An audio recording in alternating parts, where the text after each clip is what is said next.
John Murphy is one of the leading technical analysts in the country and familiar to many people watching CNBC, and the author of some best-selling books on the subject, including Technical Analysis of the Financial Markets, The Visual Investor, and a third one, Intermarket Technical Analysis. Here's the guru. Mr. Murphy, I want to ask you one or two questions about technical analysis, particularly from the beginner's point of view. And to start with, can anyone learn technical analysis? Oh, I think very definitely. In fact, there's kind of a misnomer or a myth about technical analysis, is that it's a very, very difficult field. You can make it difficult. It can be a very broad field. But the message that I have to investors is that you can learn some of the very simple principles of technical analysis. They're really not that difficult. There may be only about a half dozen or so principles. I see. You can learn them and dramatically improve your performance in the market and do very, very well without getting into all the esoteric stuff. My message is always keep it simple, you know, learn some of the basic principles, and that should go a long way. Now you're talking about technical tools, that you can use when you're studying the market. What are some of these tools? What do you call them?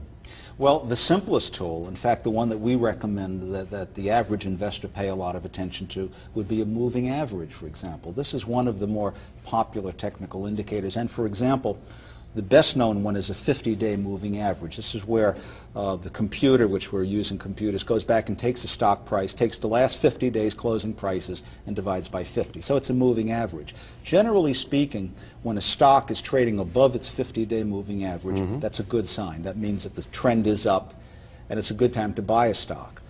People say, well, when's a good time to sell a stock? Well, when it goes below the 50-day moving average. And you'll find that very often, if a stock starts to run into a problem or a market, whatever, the first sign of trouble is usually it'll break below that 50-day moving average. So that's the kind of thing we try to teach people. There's some very simple rules that really don't even require a lot of interpretation that can really improve your market timing. Now charts, of course. You use charts, and other special charts that you use, or other basic ones like a bar chart or a candlestick chart. Are they all good? They are all good. In fact, more and more I try to teach people how to read charts. I mean, again, it's not that terribly difficult. There were just a few simple principles. In fact, it really comes down to, this is going to sound kind of silly in a way, overly simple, but we ask people to look at the chart and ask yourself, which way is the price going? Is it going up or is it going down? And they're pretty easy. If it's going up, you buy it or you want to own it. If it's going down, you don't want to own it. And now we refine that over and over. But that's really what it comes down to, being able to look at the chart, look at the market, and see, is something going up or is it going down? Now you've been a pioneer in developing technical analysis and popularizing the use of technical analysis.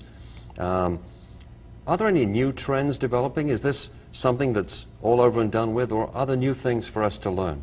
Oh no, I think it's a very fertile area. In fact, I would say one of the emerging trends, and I helped develop this, I wrote a book a few years ago called Intermarket Technical Analysis, which really broadened the whole idea of technical analysis. It has to do with the fact that all of the markets are related. And it sounds like we're talking economic theory. For example, when oil prices are rising, this generally has a negative impact on the economy. And you can see this on a chart very clearly. That slows down the economy, it causes the Fed to raise interest rates, and has a slowing effect on the economy.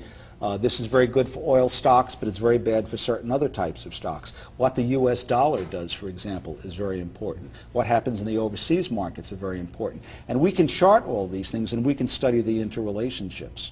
And it sounds like we're doing economic analysis, but we're using pure technical analysis. I see. Is this something to do with sector analysis and sector rotation? Very definitely. It's very much tied together. For example, in an environment where we've been in over the last several years, rising oil prices, for example, oil stocks generally do very, very well in that economic climate. And they did. And they have. Whereas transportation stocks are very negatively impacted by rising oil prices. They tend to go down. Also in an environment of rising oil prices, since this has a slowing effect on the economy, stocks that are tied to the economy, like retail stocks or economically sensitive stocks, tend to underperform. Whereas defensive stocks like the drug stocks and the utilities tend to do quite well. So it's all tied, very much tied in together. It's a combination of using charts, but it's backed by very sound economic theory, and I think that that's the real future of technical analysis, is being able to kind of bridge these different disciplines. Thank you very much, John.